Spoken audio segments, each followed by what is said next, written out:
Salve e benvenuti nel mio canale. In questo video vi illustrerò delle piccole soluzioni a problemi di tutti i giorni. Primo esempio, dobbiamo riempire questo secchio, ma il tubo, una volta aperta l'acqua, scivolerà via perché non si piega. Qual è la soluzione? Un pezzo di ferro filato, lungo circa una quarantina di centimetri. Andremo a piegare un po' questa parte perché è tagliente, si rovinerebbe il tubo. Così lo ripieghiamo in modo da renderlo non pungente. Qui andremo a piegarlo, infine lo infileremo dentro il tubo, piegheremo un altro po'. Adesso, avendo il ferro, il tubo lo possiamo piegare a U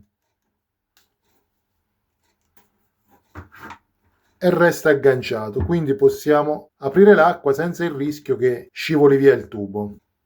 Può capitare di dover mettere il Teflon in un tubo che aderisca quasi al pavimento, impossibile da passarci col dito. E allora come si fa? Si prende un cacciavite o una stecca di legno, comunque che passi sotto lo spazio tra il tubo e il pavimento o il tubo e la parete. Prendiamo il Teflon e lo avvolgiamo intorno alla punta.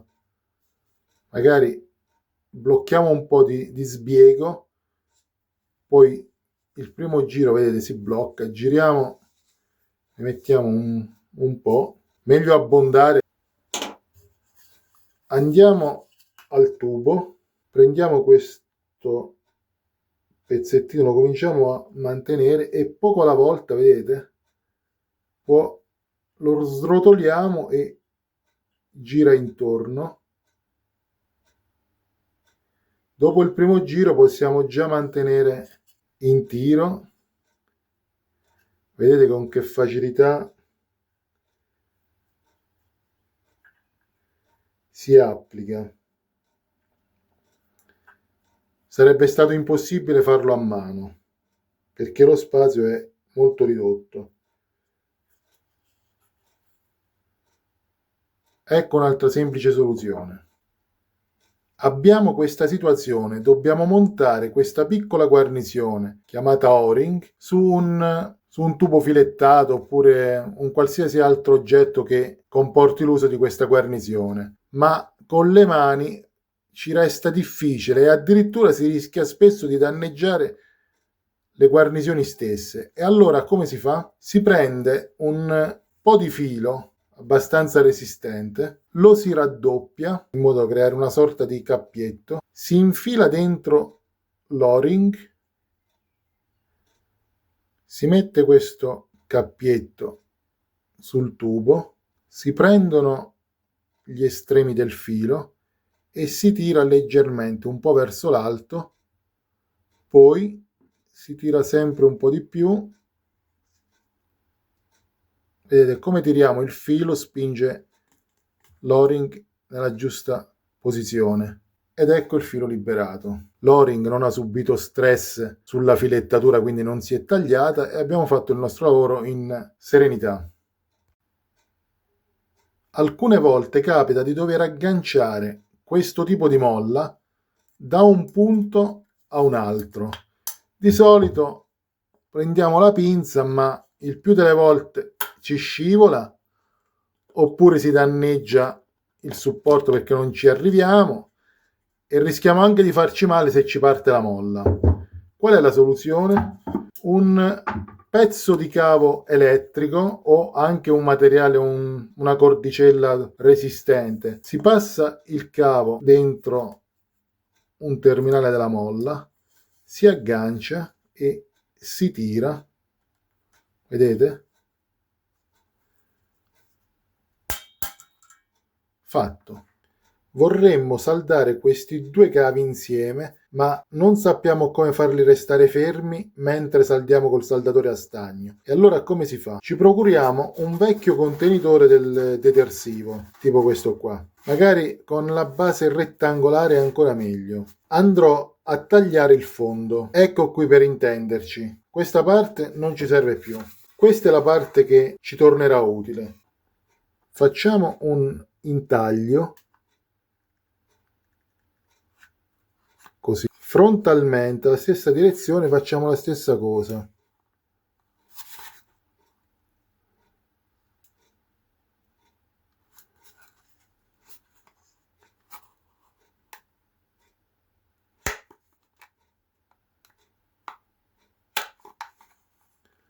Togliamo un po' dal centro, giusto un po'.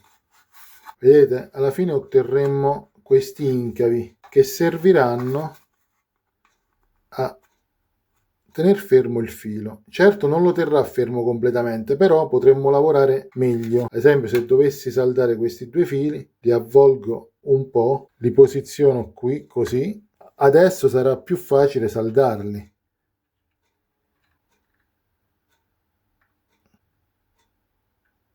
Vedete? La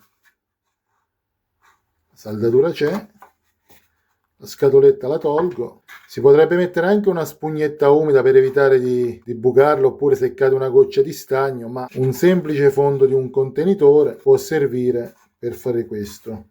Poi si possono fare altre tacche per fili più grandi. Tutto qui. Devi montare un faston su un cavo elettrico, ma non hai la crimpatrice per stringere e non ti conviene comprarla perché lo utilizzeresti una volta ogni tanto. Allora ti propongo una soluzione altrettanto valida. Prendi il faston nuovo, questi sono aperti e andrebbero crimpati. Questo è il cavo. Avvolgiamo il cavo, prendiamo il faston, lo posizioniamo così, con una pinza a becchi gli diamo una schiacciata così per chiudere un po'. Ovviamente così non si manterrebbe, il filo scivolerebbe via. Questi li ripieghiamo un po' alla buona, così sembra a posto, ma se tiro vedete se ne esce. Allora come facciamo? Riprendiamo la nostra scatolina che ti ho fatto vedere prima, ci incastriamo il filo, prendiamo il saldatore a stagno, lasciamo scaldare un po' l'ottone del faston, cominciamo a far colare lo stagno.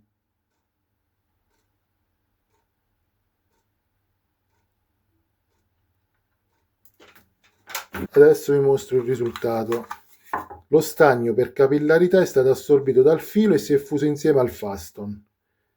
Adesso brucia un po', questo è perfetto. Anzi, ha più tenuta pure della crimpatrice, così non si ossida. Vedete, il filo non esce perché è saldato praticamente, vedete? Si è fatto un unico corpo.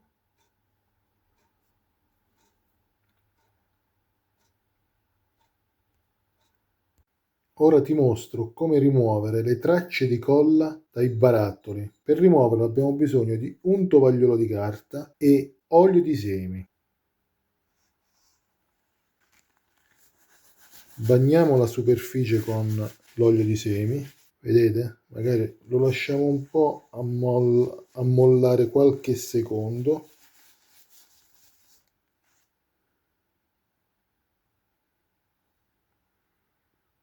E adesso cominciamo a massaggiare. Guardate, qui c'è molta colla, proprio tantissima. Guardate come inizia ad ammorbidirsi. Guardate, qui già è scomparso.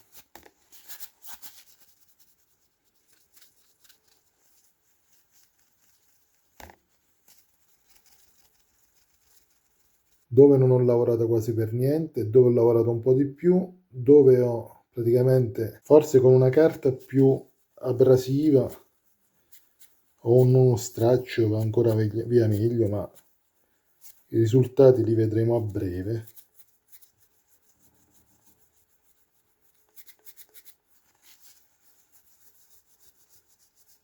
Guardate voi stessi, adesso non ho finito il lavoro.